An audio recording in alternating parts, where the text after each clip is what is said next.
आज का बाइबल का वचन यशायाह का ग्रंथ अध्याय 35 वचन 4 से 7,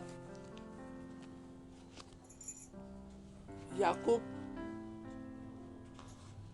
का पत्र अध्याय 2 वचन 1 से 5 और आज का सुसमाचार सन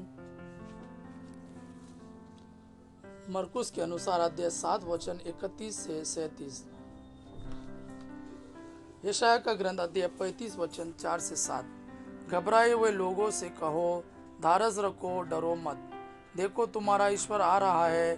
वह बदला चुकाने आता है, वह प्रतिशोध लेने आता है, वह स्वयं तुम्हें बचाने आ रहा है। तब अंधों की आंखें देखने और बहरों के कान सुनने लगेंगे। लंगड़ा हरिन की तरह छलांग मारेगा और गूंगे की जीभ आनंद का गीत गाएगी। मरुस्थल में जल की धाराएं फूट निकलेगी, रेतीले मैदानों में नदियां बह जाएगी। सूखी धरती झील बन जाएगी और प्यासी धरती में झरने निकलेंगे। जहाँ पहले सियारों की मांड थी, वहाँ सरकंडे और बेंत उपजेंगे। आज का दूसरा वचन याकूब का पत्र अध्याय 2 वचन 1 से 5। याकूब का पत्र अध्याय 2 वचन 1 से 5। भाइयों, आप लोग हमारे महिमान्वित प्रभु ईसा मसीह में विश्वास करते हैं, इसलिए भेदभाव और चापलूसी से दूर रहे। मान ले कि आप लोगों की सभा में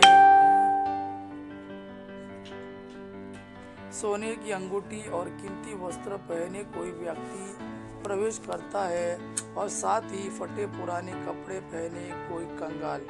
यदि आप कीमती वस्त्र पहने व्यक्ति का विशेष ध्यान रखकर उससे कहे, आप यहाँ इस आसन पर विराजिए, और कंगाल से कहे, तुम वहाँ खड़े रहो या मेरे पावदान के पास बैठ जाओ, तो क्या आपने अपने मन में भेदभाव नहीं आने दिया और गलत विचार के अनुसार निर्णय नहीं दिया?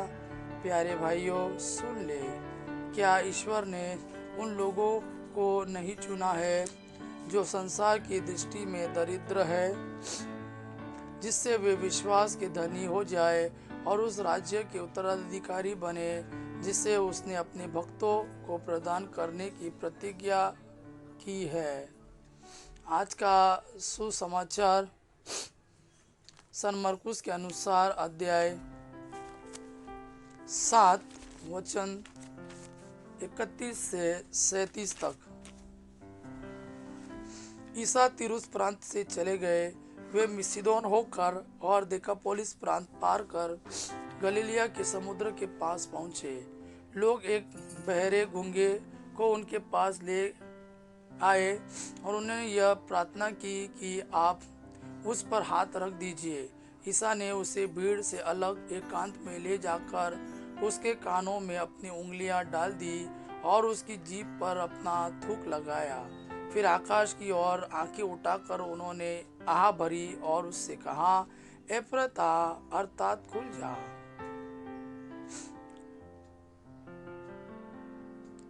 फिर आकाश की ओर आंखें उठाकर उन्होंने आह भरी और उससे कहा, एफ्रता, अर्थात खुल जा। उसी क्षण उसके कान खुल गए और उसकी जीभ का बंधन छूट गया, जिससे वह अच्छी तरह बोला।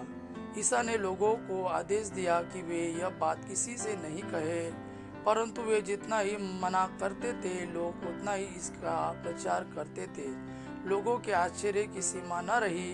वे कहते थे, वे जो कुछ करते हैं अच्छा ही करते हैं। वे बहरों को कान और गूंगों को वाणी देते हैं। यह प्रभु का वाणी है। प्रभु को धन्यवाद। अब्बा पिता की महिमा और पुत्र यीशु का प्रेम आप पर सदा सर्वदा बना रहे। आमीन।